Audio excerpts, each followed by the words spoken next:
TVE Entrevista desta semana conversa com o Laerte, grande chargista, cartunista do Brasil já ao longo de meio século.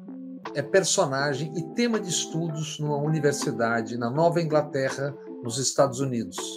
Entre muitas outras artes, Laerte já fez charges e cartoons para as maiores revistas e os maiores jornais do Brasil. Entre seus desenhos, seus quadrinhos mais conhecidos, personagens de Piratas do Tietê e Overman. Com os colegas Angeli e Glauco, depois Iturrus Garay, desenhou Los Três Amigos. Na TV Globo, escreveu roteiros para TV Pirata, TV Colosso e o programa Sai de Baixo.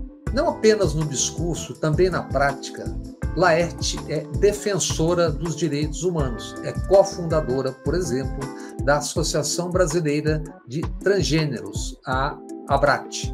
Premiadíssima como chargista e cartunista, em 2021, Laerte recebeu da União Brasileira de Escritores o troféu Juca Pato de A Intelectual do Ano.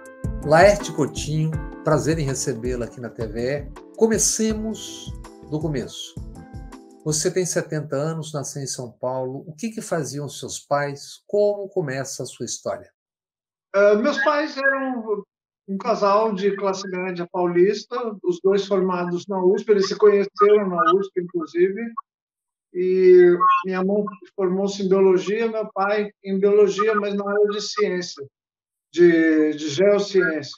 Aí meu pai, como costumava acontecer nessa época, cabia ao homem prosseguir a sua carreira triunfante, enquanto a mulher fazia o apoio.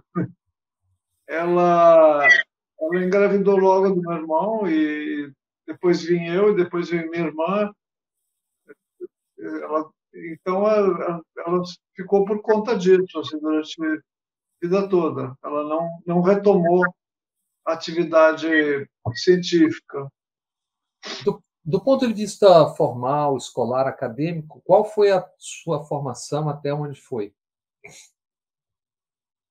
Pois é, lá em casa sempre teve muita liberdade de escolhas e de possibilidades. Eu queria alguma coisa na área de artes.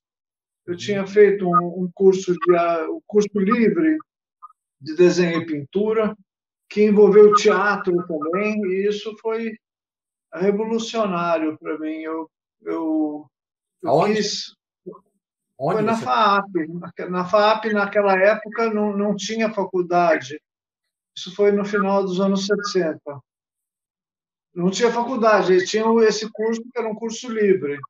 E lá tinha teatro também. Então, foi uma revolução para mim. Eu decidi que minha vida ia por aí. Então, quando chegou na hora de fazer faculdade, eu pensei em comunicações, que era uma escola nova, que tinha sido criada há pouco tempo e que parecia que ia atender assim, a quase qualquer pedido meu ao gênio da lâmpada. Eu queria fazer arte. Eu entrei lá para fazer cinema ou teatro, ou as duas coisas. Assim. Acabei fazendo música, não me formei. Isso na FAAP ou na ECA?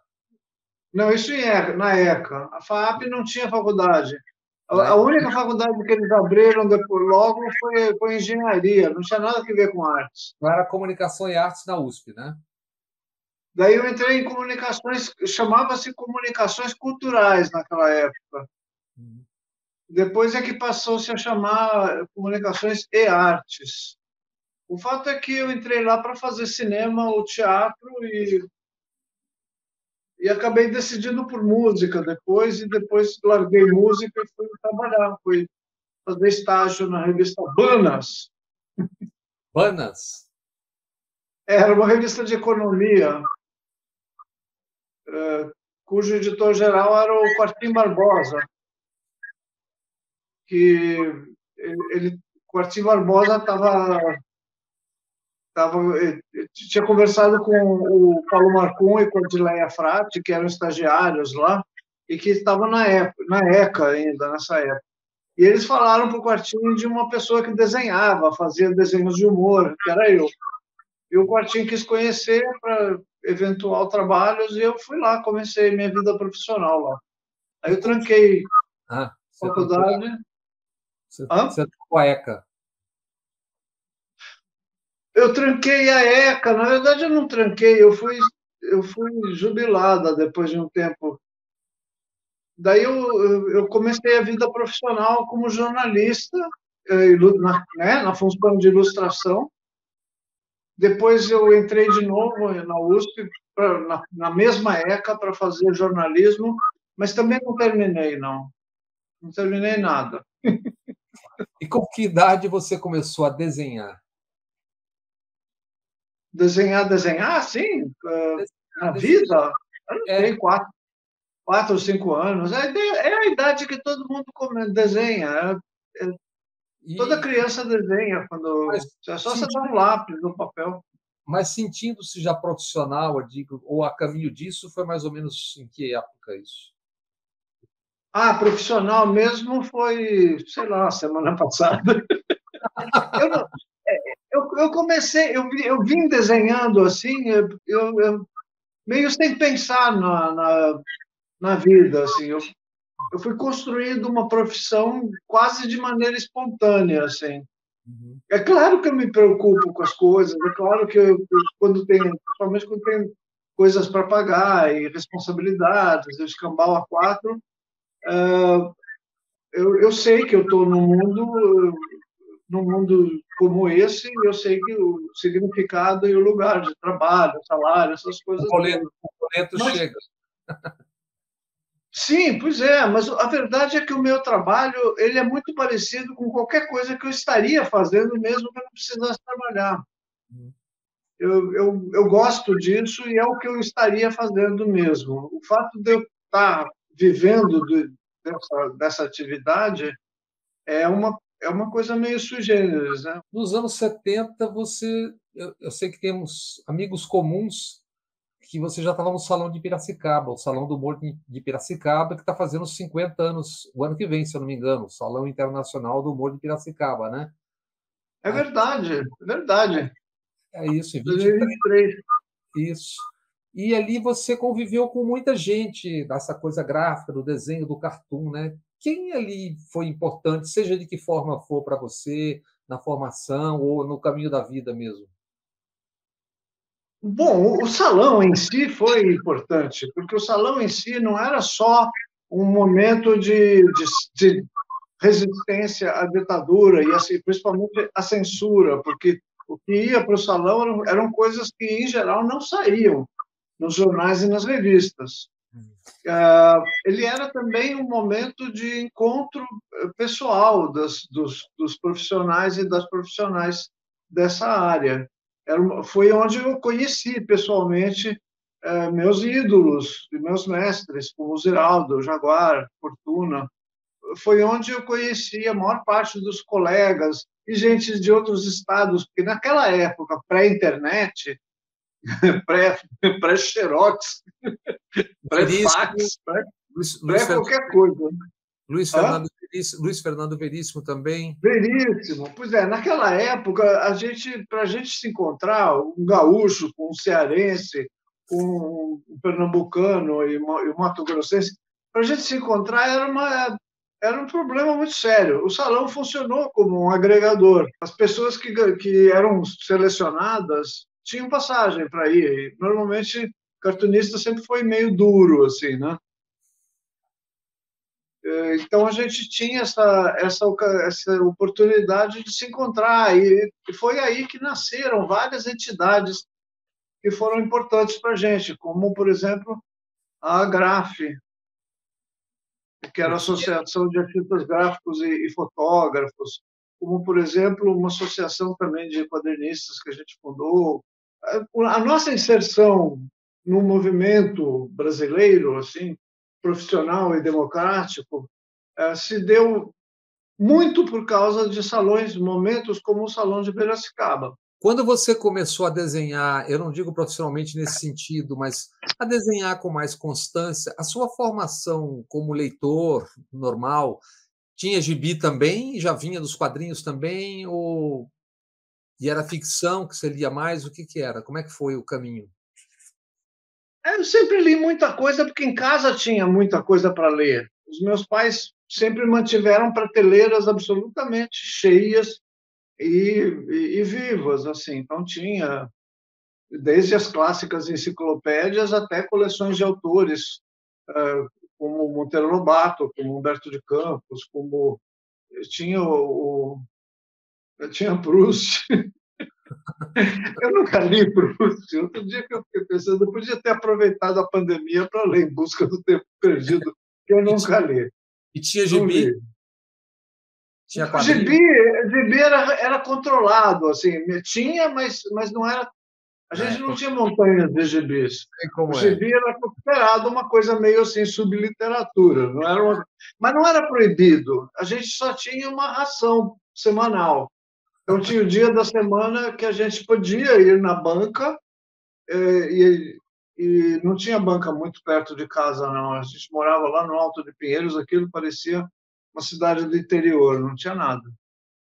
Não que cidade do interior não tenha banca, mas era muito longe de tudo. A gente tinha que caminhar horas até chegar numa banca de jornal. Mas então, quando era o dia de comprar a revista, a gente, a gente parava numa banca e comprava, cada um a sua cota, né? Eu não sei se você sabe, mas você nos Estados Unidos é hoje personagem de aula e estudos na universidade em Massachusetts, na Nova Inglaterra.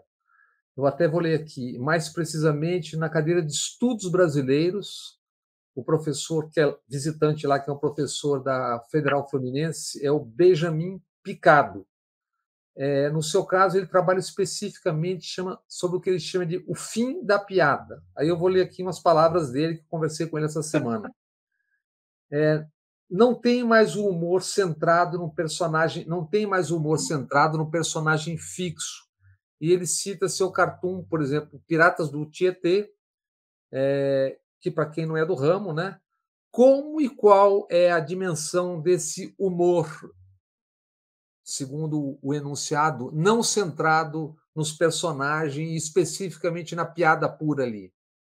Bom, pessoalmente, eu nunca gostei muito de trabalhar personagens. É uma espécie de decorrência da área onde eu trabalho. Quem trabalha com quadrinhos, quem trabalha com desenho de humor, é meio que induzido ou induzida a adotar personagens, ou a criar personagens, ou criar um universo de personagens seus. Por quê? Porque é um parentesco da linguagem com a mídia. Quer dizer, como os jornais, como os quadrinhos frutificaram e viveram muito em torno da existência de jornais e periódicos, a existência de personagens sempre foi muito estimulada. Então, é muito frequente, quando você fala que trabalha com quadrinhos, as pessoas perguntarem: qual é o seu personagem? Porque não faz muito, não faria muito sentido para essa compreensão que a pessoa se dedicasse aos quadrinhos e não fizesse personagens. Até porque é um meio de ganhar dinheiro também. Todo mundo sabe que personagens são rótulos também são pontos de venda, né? Mas, enfim, eu nunca gostei muito de trabalhar com personagens. Então, eu gostava de fazer personagens meio assim, baseados em estereótipo, né? Como, por exemplo, os Piratas do Tietê. Eles não eram um personagem só, eles eram uma espécie de grupo ficcional, assim, baseado na figura já estereotipada do que é pirata, olho de vidro, perna de pau, navegando, tal, tal, tal. Só que eu situava isso numa cidade como São Paulo atual, né? E outro personagem também, outro personagem, não, outro quadrinho importante, Overman. Qual era a lógica ali? Overman é uma paródia. É, ele é uma criação paródica de super-heróis, né? Então, mais do que interessada em criar uma personagem com características e com possibilidades evolutivas interessantes, eu criei um estereótipo, uma paródia, que para mim, o super-herói americano, ele já é também uma, uma construção estereotípica. Né? Ele é sempre alguém muito forte fisicamente ou dotado de virtudes que são absurdas, absurdamente inabaláveis, assim, né? O cara é incorruptível, o cara ele não cede a nada, ele não tem dilemas, ele não tem momentos de crise, ele não tem bosta nenhuma, ele é perfeito, não? Esse Imbatível. super-herói é imbatível. Não, de vez em quando ele precisa ser batível, porque senão não tem história, né? Se ele entra, estapeia todo mundo e Vide, pronto, acabou, daí não tem história. por exemplo, as últimas versões do Batman no cinema. É uma coisa mais humana, né? Ah, sim, pois é. Hoje em dia não há linguagem de super-herói que aguente em pé também. Né? Nós estamos falando dos anos 60, anos 70 e tal. Hoje em dia eu acho que existem outras demandas também. Então existem as demandas que não estão representadas na classe média branca cristã tradicional. Estão representadas em amplas amplos segmentos da sociedade, como negros, gays, enfim, toda a diversidade possível numa sociedade complexa como a americana também quer ler seus super-heróis. Por quê? Porque super-herói é uma coisa americana. Os americanos produzem isso como quem produz, sei lá o quê, ketchup. Tá na natureza deles fazer isso. Na nossa brasileira, não. A gente é muito mais chegado em paródias, em sátiras, na linguagem picaresca e tal. É muito mais representativo do que é, sei lá, o espírito brasileiro, né? Então, aqui, por exemplo, muito mais do que autores de quadrinhos de super-heróis, nós tivemos uma literatura crítica voltada para a charge, para o cartoon, para o humor gráfico, que se expressou muito nos salões, como os salões de Piracicaba. Não que não haja desenhistas de heróis, tem muito bons, de um nível excelente, assim, aceitos e inseridos no mercado internacional. O Fábio Moon, Gabriel Bá, o Deodato Júnior, Rafael Grampar, são artistas maravilhosos e estão inseridos nessa linguagem moderna de super-herói também. Vamos a um rápido intervalo e voltamos com Laerte.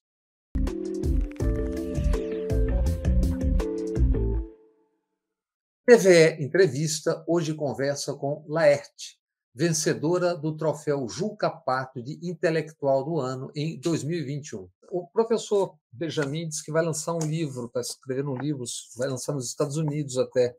Essa observação que ele faz sobre o seu caminho, a não centralidade, você concorda com essa visão e é um caminho que você sempre percorreu?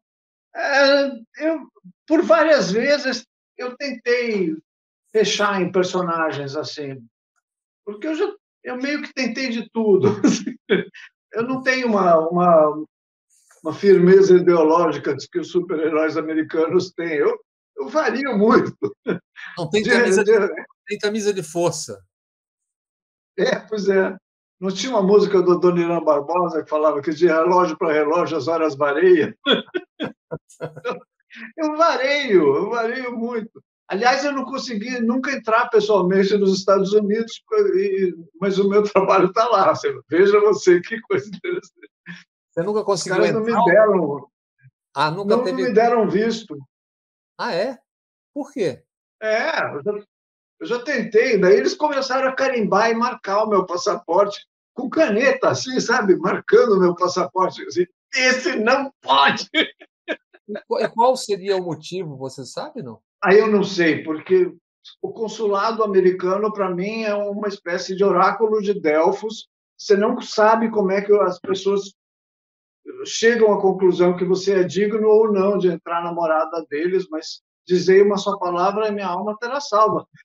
Eu não sei, eu via gente saindo do consulado depois de horas na fila, depois de pagar 200 pau, 200 dólares, né, de taxa, ali desconsoladas, chorando na calçada, porque os caras falaram, não, mas como? Por que eu falo inglês? I speak English. No, sorry. Next one. É assim. Por quê? Porque eles são soberanos, ué. O que eu posso fazer? O oficial do consulado é soberano. Você disse que você varia muito, e é fato, né? Nos anos 80, por exemplo, acho que no final dos 70, nos 80, você desenhou e você fundou uma agência, se não me engano, e fez muita coisa para sindicatos, é isso? Essa agência existe ainda? Se afastou dela? Como é que é isso? A agência ainda existe, chama-se Oboré.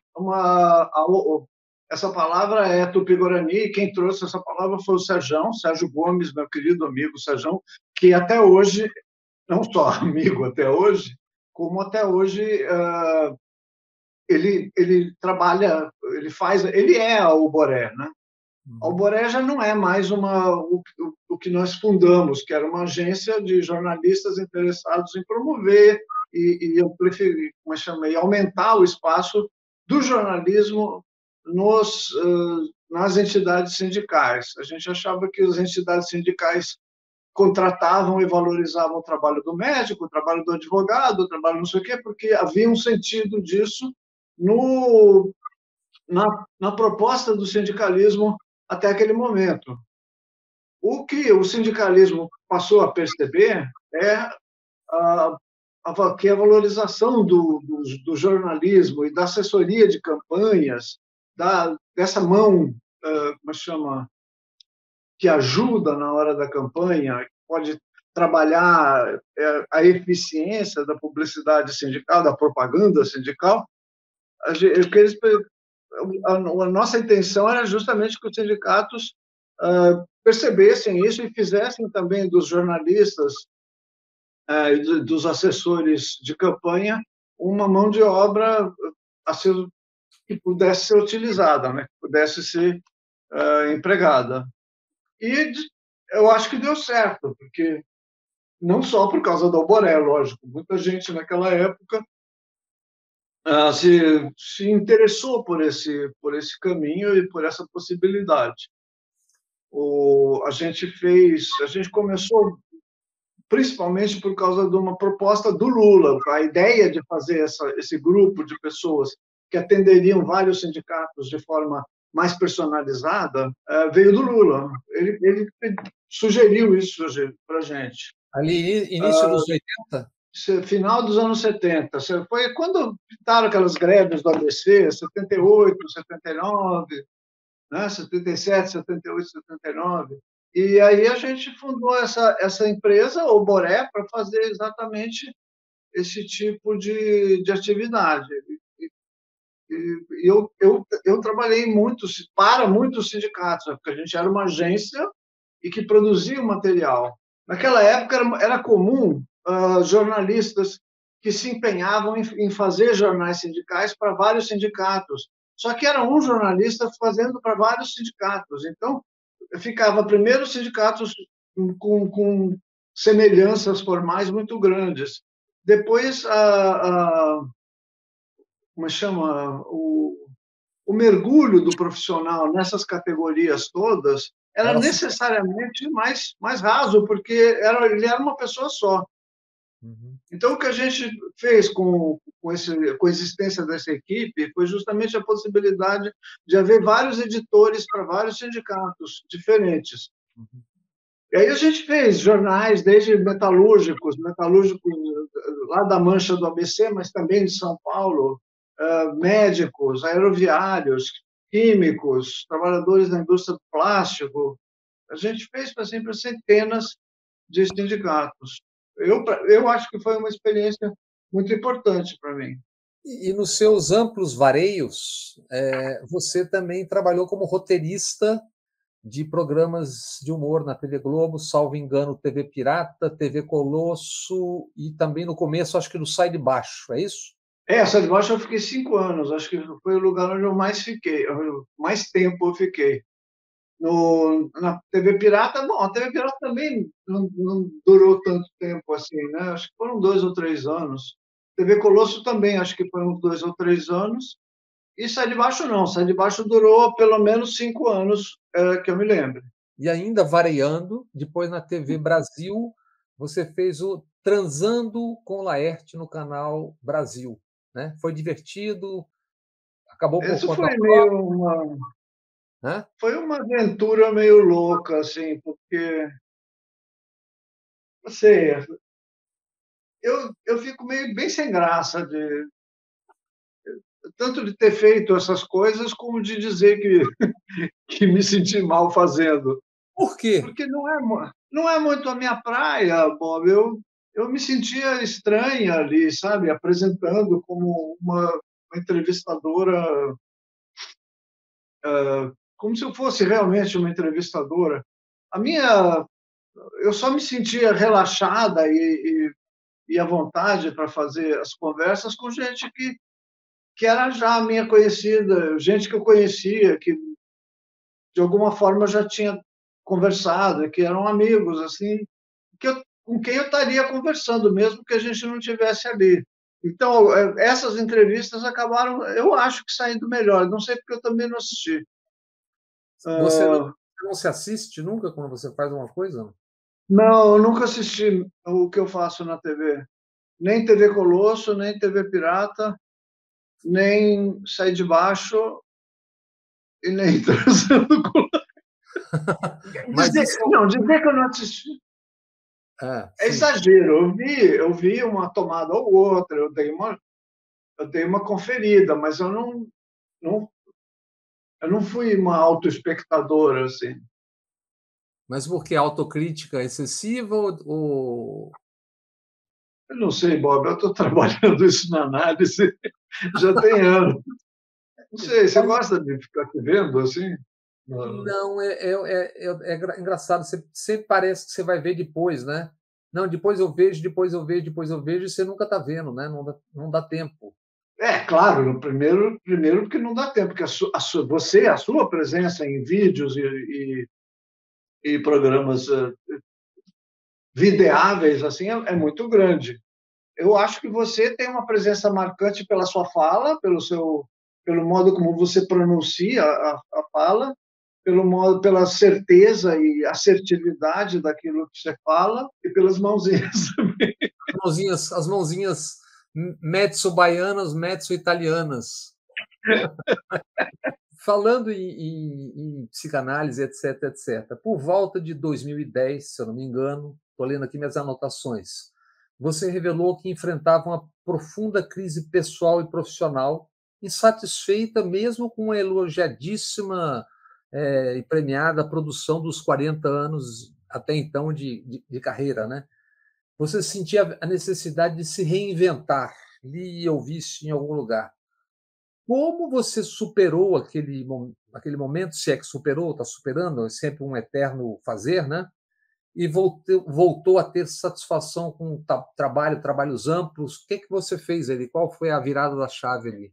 Olha, em relação à minha vida profissional, eu não sei dizer, porque tem essas vertentes da vida da gente, que tem a vida profissional, a vida afetiva, a vida ideológica, não sei o quê, nem sempre essas vertentes, esses vetores todos se combinam de forma harmoniosa. Muitas vezes você tem um descompasso, uma coisa que está acontecendo numa área que é muito específica. Por exemplo, eu tive durante muitos anos, né, durante mais de 3 décadas, um problema em admitir que eu gostava, que eu tinha interesse sexual em homens.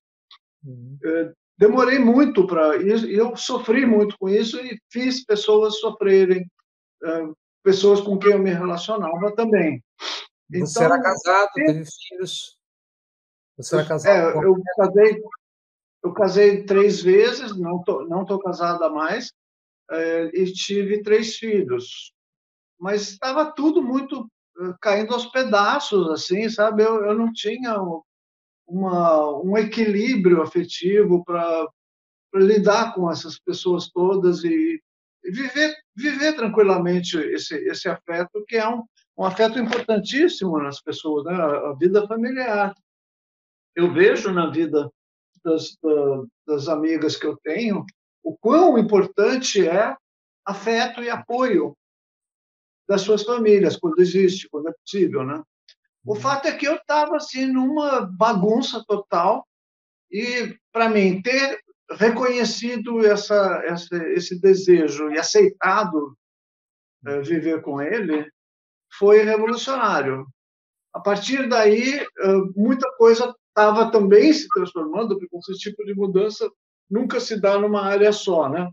Eu também estava revendo as minhas questões profissionais a partir de outras preocupações. Eu não sei, na área de desenho, por exemplo, eu lembro que um deflagrador muito importante foi uma entrevista do Chico Buarque, em 2004, ou 2003, não lembro, em que ele falou que é possível que a canção, tal como a gente conhece, seja uma experiência datada. Quer dizer, não é que a gente não possa mais compor canção, não é que a gente que não faça sentido mais compor canções, mas ele diz, é possível que essa linguagem da canção seja uma coisa típica do século XX e que a gente esteja vivendo novas possibilidades também. Quer dizer, existe uma outra linguagem que frequenta os shows hoje, que frequenta a produção musical, que não é exatamente aquela forma canção que fez grande parte da história da música popular brasileira.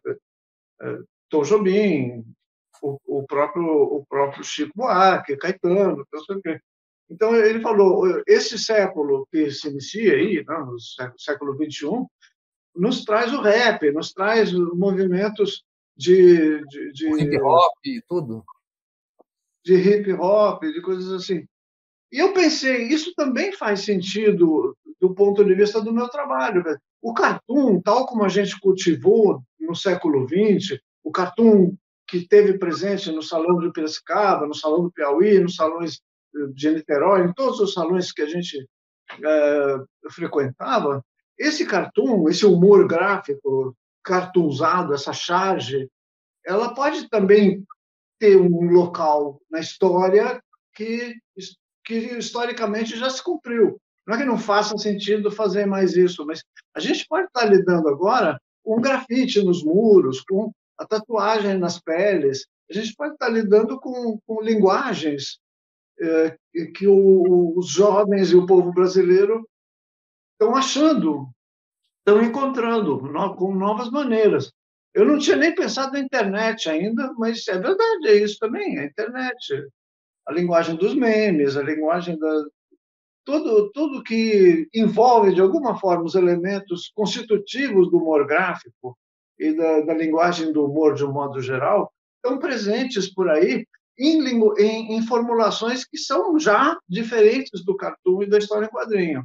Essa entrevista do Chico Buarque, se eu não me engano, foi com o Fernando Barros e Silva, se eu não me engano, que está hoje na Piauí, online, na Piauí. Tenho a impressão que foi com ele. Mesmo? Pode ser que eu esteja enganado, mas se eu tiver, eu já peço perdão ao autor. Mas acho que, não sei por que não, se for, vai ser mais um motivo de conversa a próxima vez que eu encontrar ele, porque foi muito importante. Se não foi, ele vai gozar com a minha cara lá na Piauí Online. Ah, que legal. Voltando à sua ruptura na questão, ou adequação, ou mudança na questão de gênero, não foi, então, uma coisa abrupta, foi um processo que, em determinado momento, você percebeu que tinha chegado no possível, no que você vivia. Essas mudanças todas, elas se produziram de forma desigual. A minha mudança no campo das tiras, do humor, do desenho, ela se deu mais também nessa época, mas de forma diferente. Por exemplo, um dos fatos que mais me impactou foi, com certeza, a morte do meu filho, que foi em 2005. E naquele momento eu já estava experimentando com roupas femininas, e eu já estava também experimentando com linguagens novas nos quadrinhos, com uma linguagem libertada da necessidade de fazer uma piada ou da necessidade de usar personagens. Eu estava experimentando isso. E também estava 2005, experimentando. Hã? 2005 por ali, não é isso? 2005. 2005. Mas a morte dele foi um impacto para mim, foi também, na parte de quadrinhos, foi um deflagrador. Eu acelerei tudo que eu estava mexendo com aquilo. Mas na parte de busca dentro do gênero, eu dei um tempo. Eu fiquei mais uns 4 anos lidando com essa coisa de forma mais Acho que é em pessoal. 2009, né, que você frequentou um clube de pessoas com que se vestiam crossdressers, é Eram isso? crossdressers. Ali é que começa a se acelerar. Ali eu passei a ver a possibilidade social concreta da expressão transgênero, que a gente não usava muito essa palavra transgênero, a gente falava crossdressing, falava travesti. E você é uma, se eu não me engano, cofundadora da Associação Brasileira de Transgêneros, isso 2 anos depois, em 2012. Você ajudou, que é, você se tornou, querendo ou não, um símbolo LGBTQIA+. E aí aí já era uma outra coisa mais à frente, de militância também, né? Essa associação que você mencionou, ela não é exatamente uma associação real, ela representou um momento, uma tentativa de 4 amigas, Márcia Rocha, Maite Schneider, Letícia Lance e eu, de juntar os nossos esforços. Eu em São Paulo, a Maite e a Letícia lá em Curitiba, a Márcia Rocha em São Paulo também, mas em áreas que a gente, cada uma estava, a Maite do teatro, a Márcia Rocha é uma empresária, advogada, eu sou uma cartunista e a Letícia é psicóloga. Agora, todas nós estávamos preocupadas de uma maneira meio sintonizada com o que era transgeneridade, com o que era possível fazer dentro da transgeneridade. Isso não gerou uma associação com existência física, a gente não tem um endereço para tudo. A Abrat era mais uma ideia nossa, uma possibilidade de crescer e agregar mais pessoas. O que a Abrat acabou gerando foi a Transempregos, que é uma iniciativa, essa sim, muito próspera e real. Trans, Transempregos é um portal onde as empresas que querem abrir vagas para pessoas trans se inscrevem e oferecem suas vagas, e as pessoas trans, de todos os matizes e todo o gradiente transgênero, que quiserem ingressar no mercado de trabalho, buscam ali, podem fazer contato. Então, o Transempregos cria é um portal que cria faz essa ponte, né? A ideia não é que produza empregos, ela cutuca o mercado para abrir vagas e cutuca as pessoas que estão atrás de vaga para a existência dessas vagas. E isso tem sido muito positivo, tem aparecido, sim, muito bons resultados, centenas e centenas de pessoas trans no Brasil todo conseguindo empregos. Eu sou a primeira mulher trans da Pernod. Eu trabalho aqui na JR. Eu trabalho atualmente com remuneração e benefícios. Assistente de operações. Agente de atendimento em uma startup. Pela primeira vez, eu estou numa empresa que não brinca com o fato de eu ser um homem trans. Entrar pela Transempregos tem total diferença. Um intervalo e voltamos já já.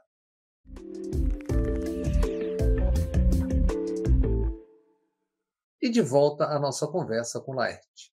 Laerte, diante do que está estabelecido, do que é estrutural, o olhar do outro certamente também enfrenta uma dificuldade, né? Por exemplo, o nome Laerte, a princípio, soa um nome masculino, a princípio, para quem vem de um outro planeta, de outro mundo, de outra estrutura de formação. O eventual uso equivocado do pronome, quando alguém se aproxima de você, se não for uma coisa preconceituosa, tal, como é que você assimila? O que você diz? Você deixa passar, fala, ou você reafirma o A? Para entender como é isso no dia a dia, no cotidiano.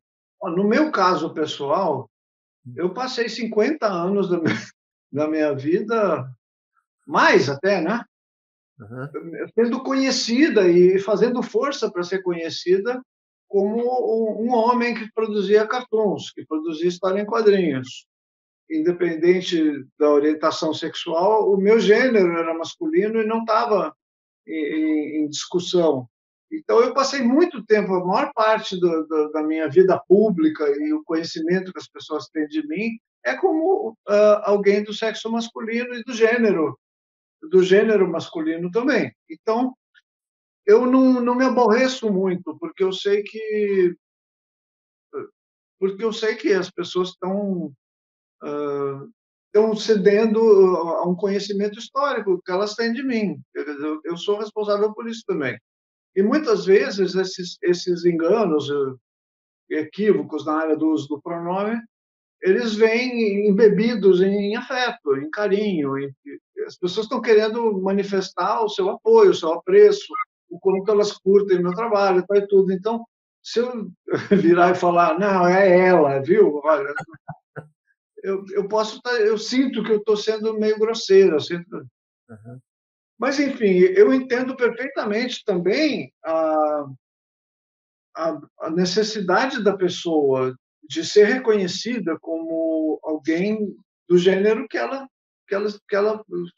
com que ela se identifica, Uhum. sabe? E eu sei que na maior parte das vezes o que acontece não é de boa fé, não, é uma atitude sacana, uma Uhum. atitude agressiva e que precisa ser enfrentada.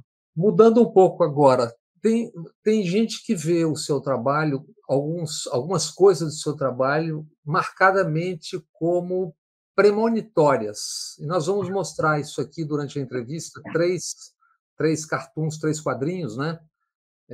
Sobre isso. Um chama-se, eu vou ler aqui, A Ficha Caindo, que é de 2016, ainda vésperas do impeachment de Dilma, né? Que é essa que vocês estão vendo aqui. O outro, 2 meses antes da eleição de Bolsonaro, sobre uma arma que falava. E dizia assim: os que estavam juntos da arma falavam, parece fascismo, tem cara de fascismo, fala e ideias de fascismo. E o terceiro cartoon é 1 ano antes da eleição do Bolsonaro, com cães atiçados sobre artistas, professores, petistas, LGBTQIA+, etc., etc. E depois, quando os cães retornam, eles retornam babando de ódio e mordendo aqueles que os E ele atiçaram. é um cachorro gigantesco, né? Isso, é isso. Volta como que é uma espécie de uma alegoria antecipatória de tudo que a gente está vivendo, né? Você já estava antevendo. Pois é, isso não acontece sempre. O negócio de ser premonitório, assim, eu acho que às vezes acerta, sabe? O processo de ter uma ideia, o processo de chegar numa solução cartunística ou chargística, assim, passa por uma série de avaliações, de compartimentos, de lembranças meio aleatórias também, e tudo isso vem fazendo um jogo confuso dentro da cabeça da gente. O que se passa é que a gente tem um sistema historicamente estabelecido na vida da gente, que é na hora de baixar aquilo para o papel, na hora de escrever um texto, ou de fazer um desenho, ou de produzir uma música, essa idealidade toda se torna materialidade e ela é meio que obrigada a se conformar, a se afunilar e baixar no terreiro, né? E aí, muitas vezes, essas ideias são surpreendentes até para quem fez. Dessas que você mencionou, a ficha, eu acho que foi a que mais me surpreendeu, porque eu tinha pensado na história da ficha, eu lembrei que a ficha não existe mais, que mesmo na época que eu fiz essa tira, que já tem uns anos, ninguém mais Usava a ficha. sabia visualmente como era uma ficha, apesar da expressão existir, assim como a gente fala em lado B, por exemplo, não existe mais disco com lado B, né? Uhum. Tem certas expressões que são assim meio incongruentes. O logotipo do WhatsApp é um fone desses de pegar e botar na orelha, É. que não existe. Supunha que existiria praticamente, se não um quarto ou um terço do país com as posições, com os delírios que a gente tem acompanhado.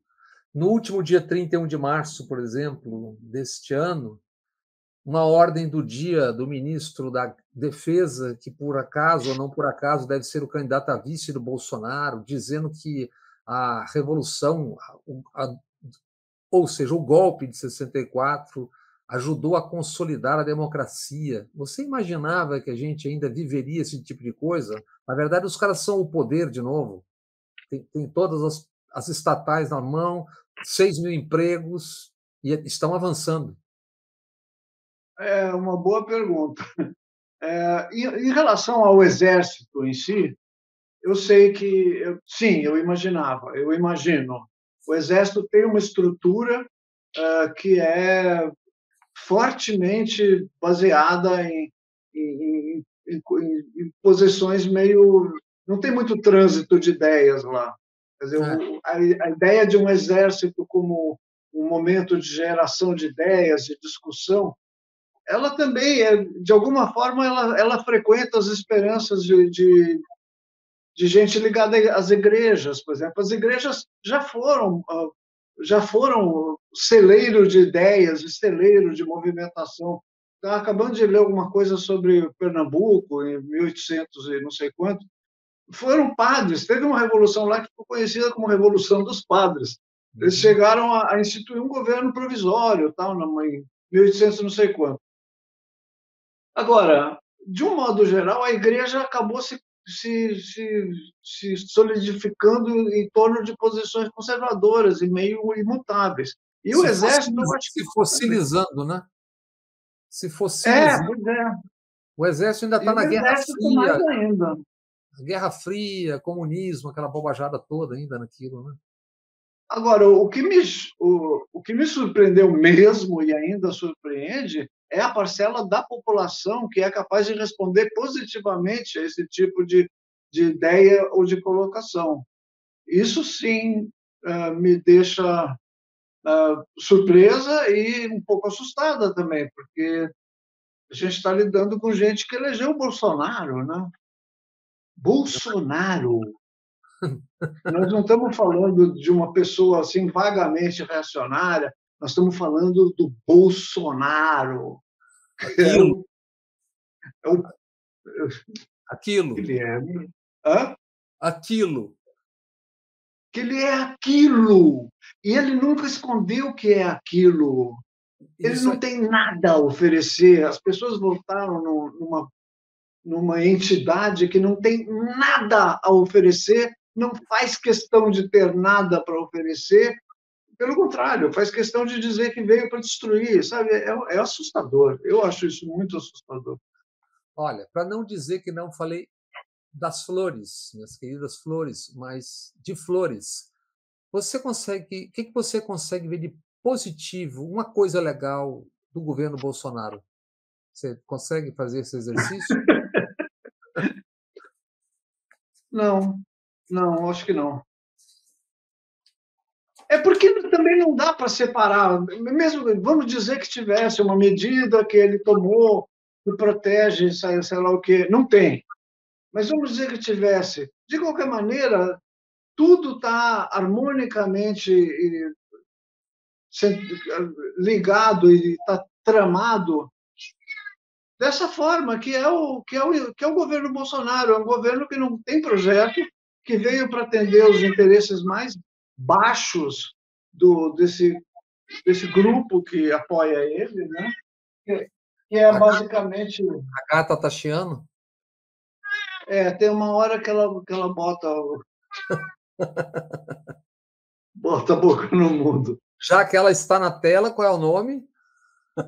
Muriel, Muriel. Muriel, ó, aquele é querida o amiga. Bob. Lembra que eu falei? Bob! Olha, em 2016, por conta de uma charge sobre protestos do impeachment de Dilma, você sofreu ataques pessoais, recorreu à justiça e venceu o Reinaldo Azevedo e a Jovem Pan. Os ataques a você seguem frequentes? Quando você teve Covid, foi internada o ano passado, isso já estava em outra esfera, ficou tudo bem? Isso diminuiu com as punições? De uma maneira geral, eu tenho sido bem poupada. Claro, sempre tem gente estúpida que fala que eu sou um velho feio, que eu sou um travecão, não sei de que jeito, comunista. Esse tipo de agressão sempre tem. Mas tem sido fácil de controlar. Eu dou um bloco e tal, não sei o quê.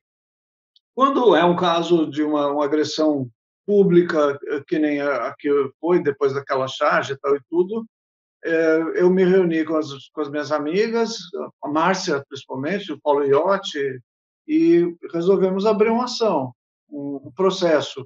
Eu nunca teria pensado nisso se eu não tivesse esse tipo de parceria e de conexão.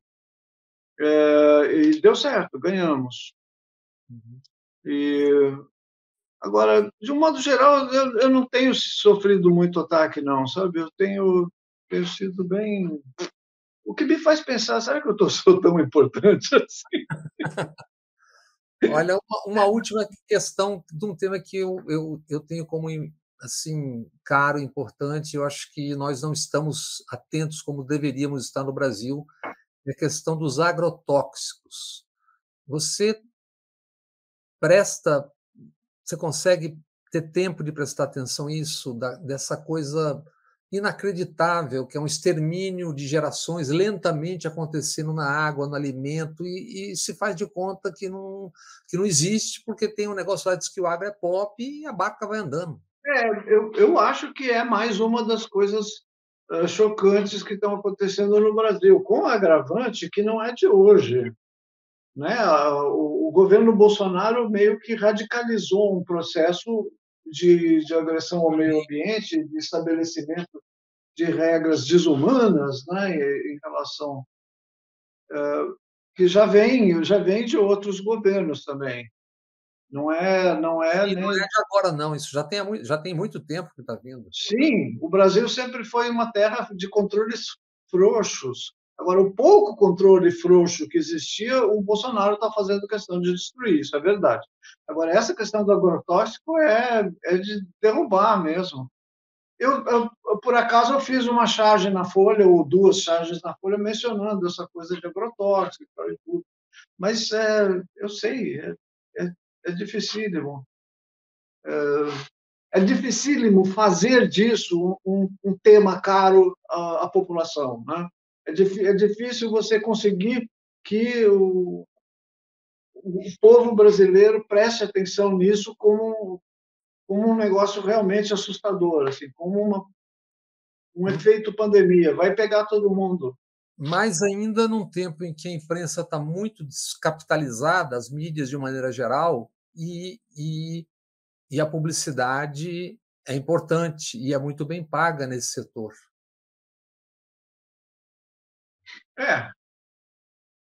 Publicidade atingiu, inclusive, a área dos partidos políticos. Né? Não tem partido político hoje com o nome tradicional que existia. Partido Democrata Cristão, ou Partido Social Trabalhista Municipal. Não, tudo assim, Podemos, ganhamos, União, Fera. Daqui a pouco vai começar a ter começar a ter uns partidos com nome de série de Netflix, sabe? É isso. Por quê? Porque não estão mais em jogo as ideias, estão em jogo o que está em jogo é uma ideia só, que é conquistar o seu dinheiro, conquistar a sua clientela, né? Então Fera! Vamos lá. Laerte, infelizmente, o tempo acabou. Enorme prazer conversar contigo. Certamente teremos outras, espero que tenhamos outras. Obrigado, Bob. Fiquei muito contente de estar aqui conversando com você. Foi super legal. Eu também, e também agradeço as amigas e os amigos que toda semana têm nos acompanhado aqui na TVE da Bahia e também no nosso canal Bob Fernandes no YouTube. Até a próxima semana.